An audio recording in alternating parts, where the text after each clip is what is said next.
Allora, la spadella in questo periodo si trova che sembra una pianta di giglio verde. Poi a marzo viene questa verga verde che si allunga, una verga rotonda. Allora il tempo di raccoglierlo è proprio quando c'ha uno o due fiori sbocciati. Lo prendiamo, tagliamo gli altri e lo mettiamo in casa 2 o 3 giorni, poi prendiamo il coltellino. Non lo ciappo Marco, abbiamo tutto in mano. Prendiamo il coltellino e lo spacchiamo in due. Lo mettiamo al sole tutti i giorni, la sera, sia al sole, la notte raccogliere perché l'umidità si scorticcia, non viene bene il cestino. Poi dopo che è stagionato 3 o 4 mesi lo mettiamo a bagno un'altra volta. Lo lasciamo una notte a bagno, l'indomani lo dobbiamo togliere e spaccare con questo coltellino per poter togliere le fibre.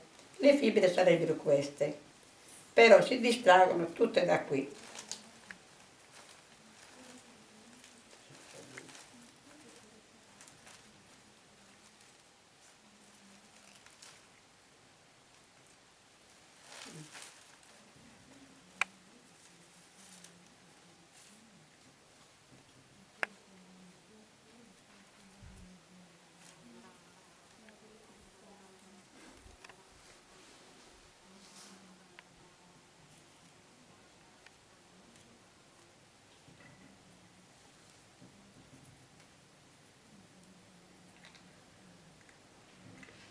Allora la macchina è questa, queste 2 dita e queste 2 dita.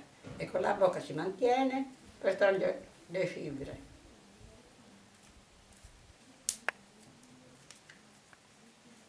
Che sarebbe questa. Una parte è bianca e l'altra è scura. Poi una volta fatte così li mettiamo a mazzetti, li lasciamo asciugare. Per il cestino li dobbiamo mettere a bagno, sempre a bagno, perché è un materiale che dobbiamo sempre bagnare il cestino. Allora facciamo l'inizio, che sarebbe questo. Poi da qui nascono tante forme, una diversa dall'altra.